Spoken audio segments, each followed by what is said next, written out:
Hi guys, Bigg Boss Malayalam season 7 live update ആയിട്ട് എത്തിയിരിക്കുകയാണ് കേട്ടോ. ലൈവിൽ ഒരു അപ്രതീക്ഷിത മത്സരാർത്ഥി കൂടി എൻട്രി ആയിട്ടുണ്ട്.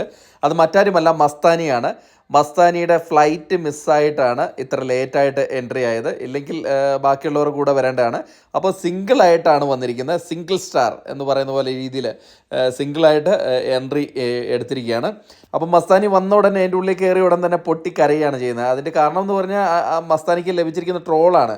അപ്പോഴേക്കും ആദിൽ അവിടെ പറയുന്നുണ്ട്, സന്തോഷക്കണ്ണീരായിരിക്കും എന്ന് പറയാണ്. അപ്പം പറയാണ്, ഇത് സന്തോഷക്കണ്ണീരൊന്നല്ല, എൻ്റെ ഓരോ പുറത്തിറങ്ങി യൂട്യൂബ് ചാനലൊക്കെ നോക്കിയാൽ മതി ഓരോ വീഡിയോകൾ ഇറങ്ങുന്നത്, അതിൻ്റെ ഓർത്തിട്ടാണെന്നൊക്കെ പറയുന്നുണ്ട് മസ്താനി. അപ്പം മസ്താനി ഇപ്പം കയറി വന്നിട്ടുണ്ട്. ഇനി കയറി വന്നപ്പം തന്നെ അപ്പാനി പറയുന്നുണ്ട്, ഇതിനെയൊക്കെ എന്തിനാണാവോ ഇതിൻ്റെ ഉള്ളിലേക്ക് കയറ്റി വിട്ടത്, എൻ്റെ മനസ്സമാധാനം കളയാൻ എന്നൊക്കെ പറഞ്ഞിട്ട്. അപ്പം അപ്പാനീനേക്ക് അത്രയും വിഷമം ഉണ്ടായ ഒരു ഇൻസിഡൻ്റ് ആയിരുന്നല്ലോ അപ്പാനിയുടെ എവിക്ഷൻ സമയത്ത് മസ്താനി കാണിച്ചത്. അപ്പോൾ എന്തായാലും നമുക്ക് കാത്തിരുന്ന് കാണാം ഇപ്പോൾ അപ്പാനിയും മസ്താനിയും സംസാരിക്കുമോ ഇല്ലയോ എന്നൊക്കെ. എന്തായാലും മസ്താനി വന്നോടൻ തന്നെ സങ്കടം പറച്ചിലാണ്. കാരണം എനിക്ക് പുറത്തിറങ്ങിയപ്പോൾ ഉണ്ടായ അനുഭവങ്ങളും ആ വീഡിയോസും, കാരണം മസ്താനി അന്ന് അത്രയും പറഞ്ഞത് കാര്യങ്ങളൊക്കെ വീഡിയോ ഒക്കെ ട്രോളാക്കിയൊക്കെ ഇട്ടിട്ടുണ്ടല്ലോ.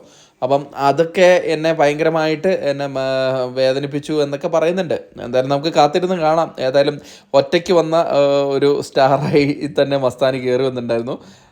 നമുക്ക് കാത്തിരുന്ന് കാണാം എന്തൊക്കെ നടക്കുമെന്നൊക്കെ. അതുവരെയ്ക്കും ടാറ്റാ ബൈ.